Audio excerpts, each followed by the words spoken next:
জুলাই গণঅভ্যুত্থানে হতাহতদের পরিবারকে পুনর্বাসন এবং তালিকা পুনর্মূল্যায়ন করার নির্দেশ দিয়েছেন প্রধানমন্ত্রী। অতীতে যারা রাজনৈতিক কারণে তালিকা থেকে বাদ পড়েছেন, যাচাই বাছাই করে তাদেরকেও অন্তর্ভুক্ত করার নির্দেশ দিয়েছেন। দুপুরে সচিবালয়ে নিজ কার্যালয়ে নতুন পুলিশ মহাপরিদর্শক আলী হোসেন ফকিরকে আইজিপি ব্যাজ পরিয়ে দেন প্রধানমন্ত্রী তারেক রহমান ও স্বরাষ্ট্রমন্ত্রী সালাউদ্দিন আহমদ। এর আগে সকাল 11:30টায় প্রধানমন্ত্রীর সঙ্গে সৌজন্য সাক্ষাৎ করেন মুক্তিযুদ্ধ মন্ত্রী ও প্রতিমন্ত্রী। পরে প্রতিমন্ত্রী ইশরাক হোসেন জানান, জুলাই অভ্যুত্থানে হতাহতদের পরিবারকে পুনর্বাসন ও তালিকা পুনর্মূল্যায়ন করার নির্দেশনা দিয়েছেন প্রধানমন্ত্রী। কিছু বঞ্চিত পরিবাররা রয়েছে যাদেরকে বিগত সময় বিএনপি দলীয় পরিচয় দেখে তাদেরকে বিভিন্ন যে পুনর্বাসনের যে সহায়তা সেগুলো প্রদান করা হয় নাই সঠিকভাবে। তো সেগুলো আমরা দেখছি, খতিয়ে দেখছি। আমাদের কাছে কোনো রাজনৈতিক দলীয় পরিচয় বিবেচনাধীন হবে না।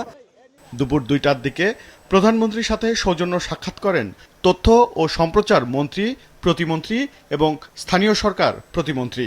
তরুণ প্রজন্মের জন্য মূল্যবোধ গড়ার কাজে আমাদের সরকারের অধীনস্থ সমস্ত প্রচার মাধ্যমকে আমরা কিভাবে কাজে লাগাতে পারি এবং একই সঙ্গে সোশ্যাল মিডিয়াকেও আমরা কিভাবে কাজে লাগাতে পারি, আমরা এই ধরনের একটা দিক নির্দেশনার মধ্যে আজকের আলোচনায় সীমাবদ্ধ ছিল।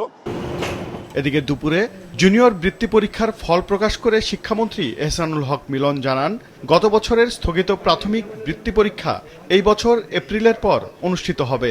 আমরা 80% বৃত্তি আমরা দিয়ে দিব সরকারি ছাত্রছাত্রীদের, আর 20% আমরা দিয়ে দেব বেসরকারি অর্থাৎ কিন্ডারগার্টেনের। আমরা আগামী দিনে বৃত্তি বাড়ানোর চিন্তা করব আগামী বৎসরে, সেই ব্যাপারে আমাদের ভাবনা রয়েছে।